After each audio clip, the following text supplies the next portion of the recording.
എല്ലാവർക്കും സലു കിച്ചണിലേക്ക് സ്വാഗതം. ഇപ്പം കഴിഞ്ഞ വീഡിയോ കണ്ടിട്ട് നിങ്ങൾ ഇത് കാണുന്നതായിരിക്കും നല്ലത് കേട്ടോ. കാരണം അതിന്റെ ഒരു കണ്ടിന്യൂഷനാണിത്. പിന്നെ എല്ലാം കൂടി ഒരു വീഡിയോയിൽ ഉൾപ്പെടുത്താത്തത് എന്തെന്ന് വെച്ച് കഴിഞ്ഞാൽ വീഡിയോ വളരെ ലെങ്തി ആയി പോവുകയും ചെയ്യും. പിന്നെ നിങ്ങൾക്ക് കണ്ടിരിക്കുന്നവർക്ക് അതൊരു ബോറായി മാറുകയും ചെയ്യും.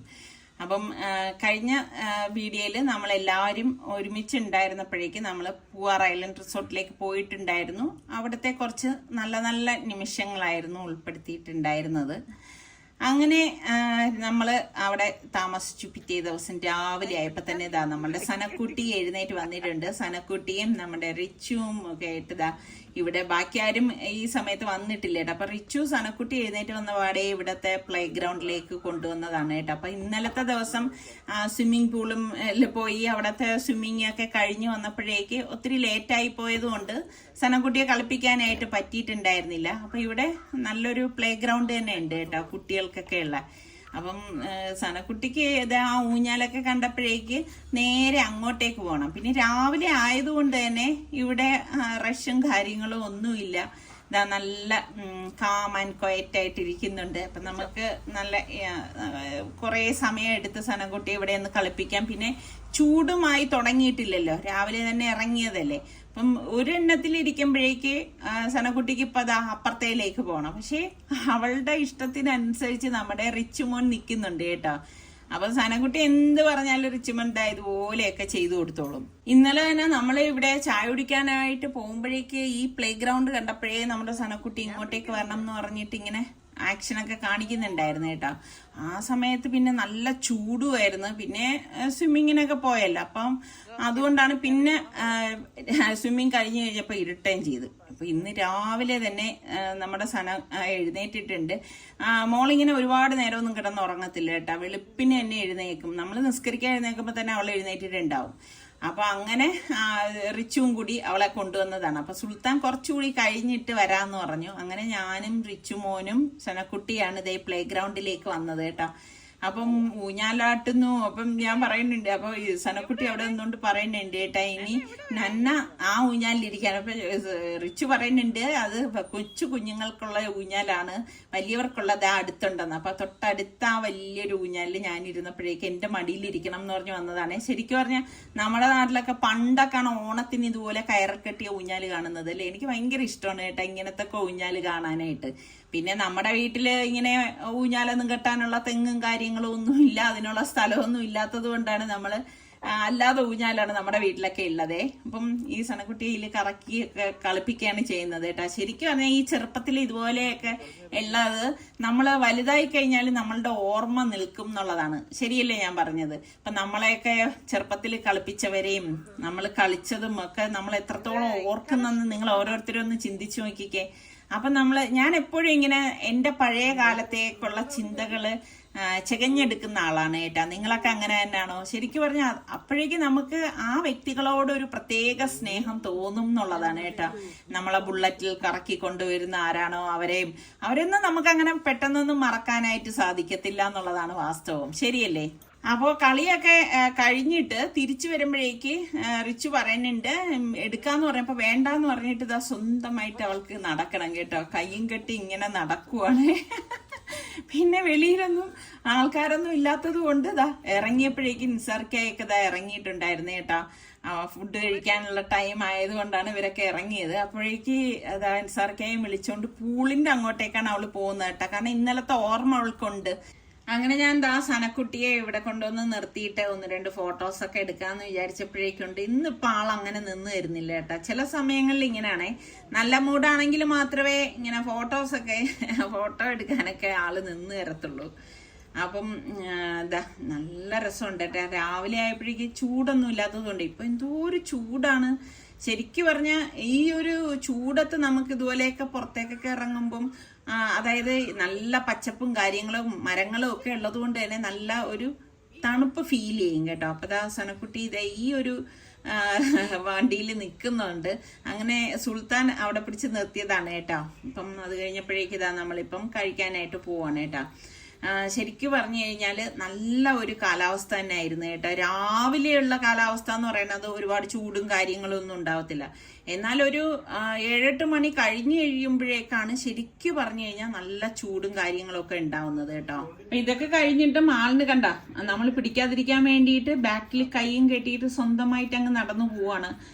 അവളും വലിയ കുട്ടിയായി എന്നൊക്കെ രീതിയിലാണ് നടത്തയും കാര്യങ്ങളും ഒക്കെ കേട്ടാ. പക്ഷെ നമ്മളിങ്ങനെ ഒരു നോട്ടം വെച്ചിട്ടില്ലെങ്കിൽ ആൾ എവിടെയെങ്കിലും ഒക്കെ ഓടിപ്പോവുകയും ചെയ്യും കേട്ടോ. അങ്ങനെ ഇപ്പം എന്താ നമ്മൾ ബ്രേക്ക്ഫാസ്റ്റ് കഴിക്കാനായിട്ട് വന്നതാണ്. ശരിക്കും നമ്മൾ തന്നെയാണ് ഇപ്രാവശ്യം ബ്രേക്ക്ഫാസ്റ്റ് കഴിക്കാൻ ആദ്യം എത്തിയിരിക്കുന്നതെന്ന് തോന്നുന്നു. ബാക്കിയുള്ളവരൊക്കെ ഇനിയിപ്പോൾ ഉറക്കമൊക്കെ എഴുന്നേറ്റ് പതുക്കെ വരത്തുള്ളൂ. നമ്മൾ വിചാരിച്ചെന്താ അറിയോ, നല്ല ചൂട് അല്ലേ പിന്നീട് അങ്ങോട്ട്. അപ്പോൾ പിന്നെ രാവിലെ വന്ന് ബ്രേക്ക്ഫാസ്റ്റ് ഒക്കെ കഴിച്ചിട്ട് അങ്ങ് പോകാമെന്ന് വിചാരിച്ചു. അപ്പം അതിനിടയിലാണ് നമ്മൾ സനക്കുട്ടിയെ കൊണ്ട് കളിപ്പിക്കാനും ഒക്കെ പോയിരുന്നത് കേട്ടോ. പിന്നെ എല്ലാവരും ഒത്തുകൂടുന്ന സമയത്ത് ഇതുപോലെയുള്ള യാത്രകൾ ശരിക്കും പറഞ്ഞാൽ നല്ല സന്തോഷം തരുന്ന കുറച്ച് നിമിഷങ്ങൾ തന്നെയാണ് കേട്ടോ. അപ്പം ഞാൻ എപ്പോഴും ചെയ്യണമെന്ന് വെച്ചാൽ മക്കൾ വരുന്നതിന് മുൻപ് തന്നെ എവിടെയെങ്കിലുമൊക്കെ പോകാനുണ്ടെങ്കിൽ നമ്മൾ അതിനെക്കുറിച്ചൊന്ന് പ്ലാൻ ചെയ്ത് വയ്ക്കും. ഇങ്ങനെ പോയാലോ, എങ്ങനെയുണ്ട്, പിന്നെ എല്ലാവരുടെയും സൗകര്യങ്ങളും കാര്യങ്ങളും ഒക്കെ അന്വേഷിച്ചിട്ടായിരിക്കും നമ്മൾ തീരുമാനം എടുക്കുന്നത്. കാരണം ഒരാൾ മാത്രമല്ലല്ലോ, ഇപ്പോൾ എല്ലാവരും ഉൾപ്പെട്ട ഒരു കുടുംബം ആകുമ്പോഴേക്ക് എല്ലാവരുടെയും ഇഷ്ടങ്ങളും അനിഷ്ടങ്ങളും ഒക്കെ മനസ്സിലാക്കി അങ്ങനെ തീരുമാനം എടുക്കുമ്പോഴാണ് ഒരു യാത്ര അടിപൊളിയാവുന്നത്. അപ്പോൾ അതേ നമ്മൾ ചെക്കൗട്ട് ചെയ്യാനായിട്ട് വന്നതാണ്. ലഗേജ് എല്ലാം എടുത്ത് താഴെ കൊണ്ടുവച്ചു. അതിനിടയിൽ നമ്മുടെ സനക്കുട്ടി വീണ്ടും അവളുടെ ക്യാപ്പൊക്കെ അണിഞ്ഞിട്ടുണ്ട് കേട്ടാ. ഒരു മദാമക്കുട്ടിയായിട്ട് ഇങ്ങനെ വന്ന് നിൽക്കുകയാണ് കേട്ടോ. അപ്പം നമ്മൾ ഇതിപ്പോൾ ഏകദേശം ഒരു 12 മണിയൊക്കെ കഴിഞ്ഞിട്ടുണ്ടായിരുന്നു കേട്ടോ. അപ്പം നമ്മൾ ലഗേജ് എല്ലാം താഴെ വെച്ചപ്പോഴേക്ക് അവർ പറഞ്ഞു ലഗേജ് അവർ അവിടെ എത്തിക്കും. അപ്പം നമ്മളുടെ അടുത്ത് ഫുഡ് കഴിച്ചിട്ട് വന്നോളാൻ പറഞ്ഞു കേട്ടോ. അങ്ങനെ ഇപ്പം നമ്മൾ പോവാണ്. ഞാൻ എപ്പോഴും പറയും നമ്മൾ ഇതുപോലെയുള്ള റിസോർട്ടിൽ തന്നെ വരണം അങ്ങനൊന്നുമില്ല. അപ്പം നമ്മൾ കുടുംബത്തിൽ എല്ലാവരും ഒന്നിച്ചു കൂടുന്ന സമയം നമുക്ക് സൗകര്യപ്രദമായിട്ട് അടുത്തുള്ള ഏതെങ്കിലും ഒരു സ്ഥലമുണ്ടെങ്കിൽ അങ്ങോട്ടേക്കൊരു യാത്രയാകാം. പിന്നെ എല്ലാവരും ഒരുമിച്ച്, പ്രത്യേകിച്ച് ഇങ്ങനെയൊക്കെയുള്ള യാത്രകളിൽ ഏറ്റവും കൂടുതൽ ആനന്ദം കണ്ടെത്തുന്നത് സനക്കുട്ടിയെ പോലെയുള്ള മക്കളായിരിക്കാം. സനക്കുട്ടിയുടെ ഏജല്ല, അതിൽ നിന്നും കുറച്ചുകൂടി കൂടിയ ഏജുള്ള കുട്ടികളൊക്കെ ആണെങ്കിൽ അവർക്ക് ഭയങ്കര സന്തോഷമായിരിക്കും. അപ്പം വല്ലപ്പോഴും ഒക്കെ നമുക്ക് ഇങ്ങനത്തെ യാത്രകളൊക്കെ ഭയങ്കര സന്തോഷം നൽകുന്ന ഒന്ന് തന്നെ ആയിരിക്കും. അപ്പം സുൽത്താൻ പറയുന്നതിൻ്റെ ഉമ്മയും വാപ്പായും ഇനിയിപ്പം ബാംഗ്ലൂരിലേക്ക് വാ, നമുക്ക് അവിടെ കറങ്ങാൻ പോവാന്നൊക്കെ പറയുന്നുണ്ട്. ഇപ്പം സലൂന് ഇനിയിപ്പോൾ എന്തായാലും ഉടൻ ലീവൊന്നും കിട്ടത്തില്ല. പക്ഷെ സനക്കുട്ടിയെ തനിച്ചാക്കിയിട്ട് പോകാൻ എനിക്ക് ഒട്ടും മനസ്സുമില്ല കേട്ടോ. അപ്പം അതുകൊണ്ടാണ് ഞങ്ങൾ ഇപ്പം കുറേ ആയി ബാംഗ്ലൂരിലേക്ക് പോയിട്ട് തന്നെ. അപ്പോൾ റിച്ചും പറയുന്നുണ്ട് ഉമ്മ ഇതുവരെ ഞങ്ങൾ വീട് മാറിയിട്ട് വന്നില്ലല്ലോ, അപ്പോൾ ബാംഗ്ലൂരിലേക്ക് വരണം എന്നൊക്കെ ഇങ്ങനെ പറയുന്നുണ്ട് കേട്ടോ. അപ്പോൾ ഞങ്ങൾ ബഗ്ഗിൽ ബോട്ട് ജെട്ടിയിലേക്ക് പോവുകയാണ് കേട്ടോ. അപ്പം അവിടെ ബോട്ട് ഉണ്ടായിരിക്കും. അപ്പം സനക്കുട്ടിക്ക് ബാക്കിൽ ഇരിക്കണം എന്ന് പറഞ്ഞിട്ട് അങ്ങനെ നിസാറിക്കായും സുൽത്താനും ഒക്കെ ആയിട്ട് ബാക്കിൽ ഇരിക്കുകയായിരുന്നു കേട്ടോ. അത് ആള് നല്ല ഫോമിലാണേ നിൽക്കുന്നത്. ശരിക്കും ഈ ഒരു ദിവസം എങ്ങനെ കടന്നു പോയെന്ന് പോലും അറിയത്തില്ല കേട്ടോ. അത്ര ഫാസ്റ്റ് ആയിട്ടാണ് പോയിരുന്നത്. എനിക്കാണെങ്കിൽ ഇങ്ങനെയൊക്കെയുള്ള യാത്രയ്ക്ക് പോകുമ്പോൾ ഭയങ്കര സന്തോഷമാണ് കേട്ടോ. പിന്നെ അത് കഴിഞ്ഞിട്ട് നമ്മൾ ഈ തിരിച്ച് മടങ്ങി വരവുണ്ടല്ലോ, അത് ശരിക്കും പറഞ്ഞാൽ ഭയങ്കര വിഷമമാണ് കേട്ടോ. കാരണം കുറേ നല്ല നിമിഷങ്ങളൊക്കെ ഇനിയിപ്പോൾ നമ്മൾ തിരിച്ചു പോയിട്ട് സാധാരണ ഒരു റെഗുലർ ലൈഫിലേക്ക് അങ്ങ് പോവല്ലേ. അപ്പോൾ അതേ ബോട്ടിലേക്ക് അവളെ കയറിയതാണ്. ഇപ്പം ബോട്ടിൽ കയറുമ്പോഴൊക്കെ ഇപ്പം ഇങ്ങോട്ട് വന്നപ്പം തന്നെ കയറി ഇരുന്നത് കൊണ്ട് ഭയങ്കര കോൺഫിഡൻസോട് കൂടിയിട്ട് ആള് ബോട്ടിലേക്ക് കയറിയതാണ് കേട്ടോ. നല്ല ചൂടുണ്ട് കേട്ടോ. ആ ചൂടില് ഇങ്ങനെ ഒരു യാത്രയിൽ ഇരിക്കുമ്പോൾ ചെറിയ കാറ്റ് ഇങ്ങനെ അടിക്കുമ്പോൾ തന്നെ ഭയങ്കര ഒരു ആശ്വാസം തോന്നും കേട്ടോ. ആ കാണുന്ന ആ ഒരു റിസോർട്ടിലായിരുന്നു നമ്മൾ താമസിച്ചിരുന്നത് കണ്ടോ. എന്ത് രസമുണ്ട്. അപ്പം സനക്കുട്ടി ഇങ്ങനെ വിളിക്കുന്നുണ്ട്, അവളിലെ മൈൻഡൊന്നും ചെയ്യാതെ ഇങ്ങനെയൊക്കെ ഇരിക്കുന്നുണ്ട് കേട്ടോ. ഞാൻ എപ്പോഴും പറയത്തില്ലേ, ലൈഫ് എന്ന് പറയുന്നത് നമുക്ക് ഒന്നേ ഉള്ളൂ. അപ്പം നമുക്ക് ആസ്വാദനവും സന്തോഷവും കിട്ടുന്ന നിമിഷങ്ങൾ നമ്മൾ നന്നായിട്ട് അതൊന്ന് എൻജോയ് ചെയ്യണം. അത് എൻ്റെ ഒരു ആറ്റിറ്റ്യൂഡാണ്. ഓരോരുത്തർക്കും ഓരോ രീതിയിലായിരിക്കും കാഴ്ചപ്പാട്. അപ്പം എൻ്റെ കാഴ്ചപ്പാടായിരിക്കില്ല, ഇപ്പം നമ്മൾ വീട്ടിലെ എണ്ണ എടുത്താൽ എൻ്റെ കാഴ്ചപ്പാടായിരിക്കില്ല ചിലപ്പോൾ നിസ്സാറിക്കാടത് വേറൊരു തരം കാഴ്ചപ്പാടായിരിക്കും. അങ്ങനെ ഓരോരുത്തരും അവരവരിൽ എന്തൊക്കെ സന്തോഷം കണ്ടെത്തുന്നോ അത് നന്നായി എൻജോയ് ചെയ്യണം എന്നുള്ളത് തന്നെയാണ് ഞാൻ എപ്പോഴും പറയുന്നത് കേട്ടോ. അങ്ങനെ ഇതേ നമ്മൾ ഇവിടെ എത്തിയപ്പോൾ സത്യം പറയും ഭയങ്കര വിഷമം തോന്നുന്നുണ്ട് കേട്ടോ. കാരണം ഇനിയിപ്പം ഇതിപ്പം നമ്മളെല്ലാവരും ഒരുമിച്ച് ഒരു സ്ഥലത്ത് കൂടുമ്പം അവിടെ പിന്നെ ഇവരുടെ വർക്കും ജോലി അങ്ങനെ ഒരു കാര്യങ്ങളില്ലാതെ നമ്മളെല്ലാവരും അങ്ങനെ എൻജോയ് ചെയ്യായിരുന്നല്ലോ. അപ്പം ഇനിയിപ്പോൾ വീട്ടിലേക്ക് ചെന്ന് കഴിഞ്ഞാലും അങ്ങനെയല്ല. ഇപ്പം സുൽത്താനായാലും വർക്ക് ഫ്രം ഹോമാണ്, അപ്പം അവന് ജോലിയിലേക്ക് കയറും. അപ്പോൾ അതിൻ്റെതായ വ്യത്യാസങ്ങളും ഒക്കെ ഉണ്ടാവുമല്ലോ. നമ്മൾ തിരിച്ചു വന്ന് വണ്ടിയിലേക്ക് കയറുമ്പോഴാണ് എന്തോ ഒരു ചൂടായിരുന്നു എന്നാണ് തോന്നുന്നത്. എ സി ഇട്ട് കഴിഞ്ഞാൽ കുറച്ച് കഴിയുമ്പോഴല്ലേ എ സി ഒന്ന് കൂളായി വരത്തുള്ളൂ. അങ്ങനെ ഇപ്പോൾ നമ്മളുടെ റിസോർട്ടിനോടൊക്കെ വിട പറഞ്ഞ് മെയിൻ റോഡിലേക്ക് എത്തിക്കഴിഞ്ഞു. അപ്പം മറ്റേ വണ്ടിയിലാണ് വരുന്നത് കേട്ടോ. നമ്മുടെ റിച്ചു ആണ് നമ്മുടെ കൂടെ വന്നിരിക്കുന്നത്.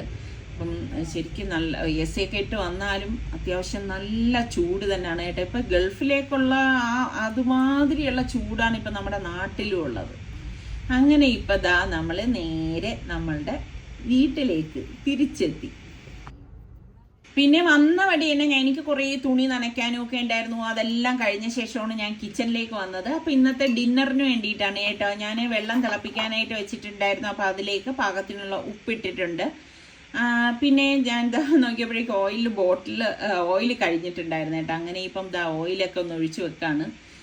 അപ്പം നമ്മൾ ഇതുപോലെയുള്ള യാത്രകളൊക്കെ കഴിഞ്ഞ് വരുന്ന ആ ഒരു ലഗേജും കാര്യങ്ങളും ഒക്കെ ഞാൻ അപ്പോഴും തന്നെ എല്ലാവരുടെതും ഒതുക്കും കേട്ടോ. ഇതിപ്പം ഡിസാനയുടെ പെന്നെ പാസ്തയാണ് ഞാൻ എടുത്തിരിക്കുന്നത്. ഞാൻ എപ്പോഴും പറയത്തില്ലേ, നമ്മൾ പാസ്തയൊക്കെ ഉപയോഗിക്കുമ്പോൾ നല്ല ബ്രാൻഡ് തന്നെ ഉപയോഗിക്കണം. പാസ്ത ഒരുപാട് ടൈപ്പ് ഉണ്ട്, പക്ഷേ ആ ഒരു ടേസ്റ്റിനും ടെക്സ്ചറിനും ഒക്കെ വ്യത്യാസം ഉണ്ടാവും. അത് നിങ്ങൾ നോക്കുമ്പോൾ തന്നെ നിങ്ങൾക്ക് മനസ്സിലാവും. അപ്പോൾ നന്നായിട്ട് തിളയ്ക്കുമ്പോഴാണ് നമ്മൾ ഈ പാസ്തയിലേക്ക് ഇട്ട് കൊടുത്തിരിക്കുന്നത്. അപ്പം ഇനി ഇതൊന്ന് വെന്ത് കിട്ടണം. അപ്പം ആ സമയം കൊണ്ട് ഞാനിതാ കുറച്ച് ഇഞ്ചിയും വെളുത്തുള്ളിയൊക്കെ ഒന്ന് അരിഞ്ഞെടുക്കുകയാണ്. ഈ പാസ്തയൊക്കെ ആകുമ്പോഴേക്ക് പിന്നെ ഇവർക്ക് പ്രശ്നമൊന്നുമില്ല, കഴിച്ചോളും. നിസാർക്കാക്ക് പിന്നെ ഗോതമ്പ് കൂട്ടായാലും മതിയാവും. നിസാർക്കാക്ക് ഇങ്ങനെ പാസ്തയോടൊന്നും വലിയ പ്രിയമൊന്നും ഉള്ള ആളല്ല കേട്ടോ. അപ്പം പിള്ളേരെല്ലാവരും ഉള്ളത് കൊണ്ടാണ് ഞാൻ പിന്നെ ആ ഒരു പാസ്ത റെഡിയാക്കാമെന്ന് വിചാരിച്ചത്. പിന്നെ ഞാൻ നമ്മുടെ എയർ ഫ്രയറിലേക്ക് ലൈനർ ഇട്ടിട്ടാണ് നമ്മുടെ ഫ്രഞ്ച് ഫ്രൈസ് പൊട്ടറ്റോ ഫ്രൈ ആക്കാനായിട്ട് പോകുന്നത്. അപ്പോൾ അത് അവിടെ ഒന്ന് റെഡിയാക്കാനായിട്ട് ഞാൻ വച്ചിട്ടുണ്ട് കേട്ടോ. അപ്പം അതവിടെ ഇരുന്ന് റെഡിയായിക്കോളും. അപ്പം നമ്മളുടെ പാസ്ത എന്തായെന്ന് നോക്കാം. അപ്പം ഞാൻ കിച്ചണിലേക്ക് വന്നു. പാസ്ത ഒരുപാട് അങ്ങ് വെന്ത് പോരുതേ. ഒരുപാട് വെന്ത് പോയി കഴിഞ്ഞാൽ അത്ര ടേസ്റ്റ് ഒന്നും ഉണ്ടാവത്തില്ല കേട്ടോ.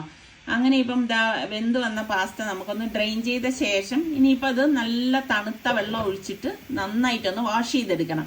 കാരണം പാസ്തയിൽ സ്റ്റാർച്ച് ഉണ്ടാവും. അപ്പോൾ ആ സ്റ്റാർച്ച് വന്നു കഴിഞ്ഞാൽ ഒരു ടേസ്റ്റും ഉണ്ടാവത്തില്ല. അതുകൊണ്ടാണ് കുക്കറിൽ പാസ്ത ഉണ്ടാക്കാൻ തന്നെ ഞാൻ മടിക്കുന്നത് കേട്ടോ. പലപ്പോഴും ഞാൻ വിചാരിക്കും ഈസിയാണ് കുക്കറിൽ ഉണ്ടാക്കാൻ, പക്ഷേ സ്റ്റാർച്ച് പോകത്തില്ല. ആ സ്റ്റാർച്ചോട് കൂടി നമ്മൾ ഉണ്ടാക്കേണ്ടി വരും. അപ്പോൾ ഇതിനിടയിൽ ഫ്രഞ്ച് ഫ്രൈസ് ഞാനിതാ ഇടയ്ക്കൊന്ന് ഇളക്കി കൊടുക്കാണ്. കണ്ട കറക്റ്റ് പരുവത്തിന് വെന്ത് വരുന്നുണ്ട് കേട്ടോ. അപ്പോൾ ഇതാകുമ്പോഴേക്ക് പിന്നെ ഓയിലിൽ പിന്നെ നമ്മൾ ചേർക്കുന്നൊന്നും ഇല്ലല്ലോ. അതവിടെ ഇരുന്നൊന്ന് റെഡി ആയിക്കോട്ടെ. പിന്നെ ഞാൻ ഫ്രിഡ്ജിൽ നിന്ന് വെജിറ്റബിൾസ് എടുത്തുകൊണ്ട് വന്നിട്ടുണ്ടായിരുന്നു.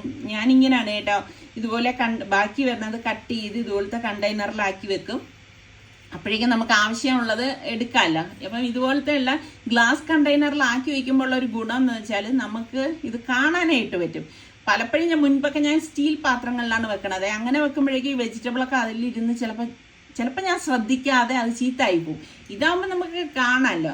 അപ്പോൾ ഇങ്ങനെയൊക്കെയാണ് ഈ വെജിറ്റബിൾസ് ഒക്കെ ഇവരെയൊക്കെ കഴിപ്പിക്കുന്നത്. ഇപ്പം ഇവരൊക്കെ വലുതായെന്ന് പറഞ്ഞു കഴിഞ്ഞാലും വെജിറ്റബിളൊക്കെ കഴിക്കാൻ ഇവർക്കൊക്കെ ഭയങ്കര മടിയാണ് കേട്ടോ. അപ്പം ഞാൻ എൻ്റെ മാക്സിമം ഇതുപോലെ ക്യാബേജും ക്യാരറ്റും ക്യാപ്സിക്കും ഒക്കെ നല്ലതുപോലെ ചേർത്ത് തന്നെയാണ് ഓരോന്നും ഉണ്ടാക്കി കൊടുക്കുന്നത് കേട്ടോ. അപ്പം ഈ പാസ്തയൊക്കെ ആകുമ്പോഴേക്ക് പിന്നെ അവർ ഒന്നും നോക്കാതെ എടുത്താൽ കഴിച്ചോളൂല്ലോ.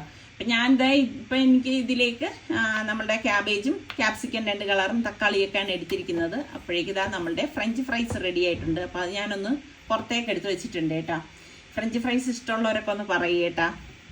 എന്നിട്ട് പാൻ അടുപ്പത്തേക്ക് വെച്ചു. എന്നിട്ട് നമുക്ക് ഓയിൽ ഒഴിച്ചു കൊടുക്കാം. ഓയിലൊന്ന് ചൂടായി വരുന്ന സമയത്ത് ഞാൻ ഫ്രീസറിൽ നിന്ന് എടുത്തതാണ്. കുറച്ച് ബീഫ് ഞാനിത് ഒന്ന് വേവിച്ച് ഷ്രെഡ് ചെയ്ത് വെച്ചിട്ടുണ്ടായിരുന്നു കേട്ടോ. അതാണ് കുറച്ചേ ഉണ്ടായിരുന്നുള്ളൂ. ഓരോ റെസിപ്പിക്ക് വേണ്ടിയൊക്കെ എടുത്തിട്ട് ഇനിയിപ്പോൾ കുറച്ചേ ഉള്ളൂ. അതാണ് ഇതിലേക്ക് ചേർക്കുന്നത്. അപ്പോൾ കുറച്ച് 3-4 വെളുത്തുള്ളിയാണ് ഞാൻ ചെറുതായിട്ട് അരിഞ്ഞെടുത്തത്. അപ്പോൾ ആ വെളുത്തുള്ളി ഒന്ന് മൂപ്പിച്ച ശേഷം നമുക്ക് ക്യാബേജ് ഇതിലേക്ക് ഇട്ടിട്ട് ഒന്ന് വഴറ്റി കൊടുക്കാം. അപ്പോൾ ഇതിൽ നമ്മൾ ചേർക്കണ വെജിറ്റബിൾസ് ഒന്നും ഓവർ കുക്കാവാൻ പാടില്ല. ക്യാബേജൊക്കെ പെട്ടെന്ന് കുക്കായി കിട്ടുന്ന വെജിറ്റബിളാണ്. പിന്നെ നമ്മൾ ഇതിലേക്ക് കട്ട് ചെയ്ത് വെച്ചിരിക്കുന്ന ആ ഒരു ക്യാപ്സിക്കവും തക്കാളിയും ഒക്കെ ഇട്ടിട്ട് നമുക്കൊന്ന് വഴറ്റി കൊടുക്കാം. അപ്പോൾ അതിൽ ആ ഒരു ജ്യൂസി ആ ഒരു ഇതൊന്ന് മാറണം, അത്ര മാത്രമേ ഉള്ളൂ. തക്കാളി ചേർത്തത് കൊണ്ട് തന്നെ കുറച്ച് ഇങ്ങനെ ലിക്വിഡായിട്ടുണ്ടാവും, അതൊന്ന് ഡ്രൈ ആവണം. എന്നിട്ട് നമുക്കിതിലേക്ക് ഞാനിവിടെ മിൻറ്റ് ലീഫും അതുപോലെ തന്നെ ഒറിഗാനോയും ബേസിൽ ലീഫില്ലേ അതും കൂടിയാണ് ചേർത്ത് കൊടുക്കുന്നത്. പിന്നെ പാകത്തിനുള്ള ഉപ്പും കുരുമുളക് പൊടിയും കൂടി ഇട്ട് കൊടുക്കാം കേട്ടോ. ഇതൊക്കെ ഇടുമ്പോഴാണ് ശരിക്കും പറഞ്ഞാൽ പാസ്ത നല്ല ടേസ്റ്റ് ഉണ്ടാവണത്. അപ്പം നിങ്ങൾ ഉണ്ടാക്കാത്തവരുണ്ടെങ്കിൽ ഈ രീതിയിലൊന്ന് ഉണ്ടാക്കി വെക്കണം. പിന്നെ നമ്മളുടെ കയ്യിൽ ബീഫ് തന്നെ വേണമെന്നില്ല, ഇതിപ്പോൾ ബീഫാണ് കേട്ടോ. ചിക്കൻ ആയാലും മതി. നമ്മൾ വേവിച്ച് ഇതുപോലെ നല്ലതുപോലെ ഡ്രൈ ആക്കി ഫ്രീസറിൽ വെക്കുകയാണെങ്കിൽ കുറച്ച് നാൾ ഇരിക്കും കേട്ടോ. അപ്പോൾ ഇതുപോലെ അത്യാവശ്യ സമയത്ത് നമുക്കിത് ഉപകാരപ്പെടും. പിന്നെ അതൊന്ന് മാറ്റി വെച്ച ശേഷം ഞാൻ മറ്റൊരു പാനിലേക്ക് ബട്ടർ ഇട്ടു. ബട്ടർ ഒന്ന് മെൽറ്റായി വരുമ്പോഴേക്ക് കുറച്ച് വെളുത്തുള്ളി ചെറുതായിട്ട് അരിഞ്ഞതും 2 ടേബിൾ സ്പൂൺ കോൺഫ്ലോർ ആണ് ചേർത്തത്. എന്നിട്ട് നമുക്കിത് ഇതുപോലെ ഒന്ന് ഇളക്കി കൊടുക്കണം. അതിൻ്റെ ആ ഒരു പച്ച മണം ഒന്ന് മാറിക്കിട്ടണം കേട്ടോ. അപ്പോൾ ഫ്ലെയിം കുറച്ച് വെച്ചിട്ട് മാത്രമേ ഇളക്കി കൊടുക്കാവൂ, അല്ലെങ്കിൽ എന്താണെന്ന് വെച്ചാൽ ഇത് പെട്ടെന്ന് കരിഞ്ഞു പോകാനുള്ള സാധ്യത കൂടുതലാണ് കേട്ടോ. ഇനി ഇതിലേക്ക് നമ്മൾ പാലാണ്, ഫ്രഷ് മിൽക്കാണ് ചേർത്ത് കൊടുക്കണം. ഞാനിവിടെ 1 കപ്പ് പാല് ചേർത്തിട്ടുണ്ട്. അപ്പം നമുക്ക് കട്ട കെട്ടണ പോലെയൊക്കെ തോന്നും, പക്ഷെ കട്ട കെട്ടത്തില്ല. പിന്നെ 1 ടീസ്പൂൺ കുരുമുളക് പൊടിയും കൂടി ഇട്ട് കൊടുക്കാം. എന്നിട്ട് നന്നായിട്ട് ഇളക്കി കൊടുക്കുമ്പോൾ ശരിക്കും പറഞ്ഞാൽ ആ കട്ടകളൊക്കെ ഒന്ന് അലിഞ്ഞു വരുന്നു കേട്ടോ. ഇതുപോലെ ഒന്ന് ഇളക്കി കൊടുക്കണം. അപ്പോൾ ഇതാ നല്ല ഒരു പേസ്റ്റ് രൂപത്തിലായിട്ടുണ്ട്. അപ്പം നമ്മുടെ വൈറ്റ് സോസ് റെഡി ആയിട്ടുണ്ട്. അപ്പം ഞാനൊരു ബേക്കിംഗ് ട്രേ എടുത്തു. വൈറ്റ് സോസ് അടിയിലത്തെ ലെയറിൽ ഇതുപോലെ ഒന്ന് കൊടുക്കുകയാണ്. ഇതുപോലെ നമുക്ക് എല്ലായിടത്തും എത്തത്തക്ക രീതിയിലൊന്ന് കൊടുക്കണം എന്ന് മാത്രമേ ഉള്ളൂ കേട്ടോ. അതിന് മീതെ നമ്മൾ ഈ വേവിച്ച് വെച്ചിരിക്കുന്ന പാസ്ത ഉണ്ടല്ലോ, ഡ്രെയിൻ ചെയ്ത് വെച്ചിരിക്കുന്നത്, അത് ഇതുപോലെ വെച്ച് കൊടുക്കാം. ഇനി ഇതുപോലെ ലെയർ ചെയ്ത് കൊടുക്കണം കേട്ടോ. എന്നിട്ട് നമുക്ക് ആ മസാല ഇതിന് മീതെ ഇതുപോലെ ഇട്ട് കൊടുക്കാം. പിന്നെ നമ്മളുടെ ഇഷ്ടത്തിനനുസരിച്ച് നമുക്ക് ഇതുപോലെ മസാലകൾ ഉണ്ടാക്കിയെടുക്കാം. ഇങ്ങനെ തന്നെ ഉണ്ടാക്കണം എന്ന് യാതൊരു നിർബന്ധവും ഇല്ല.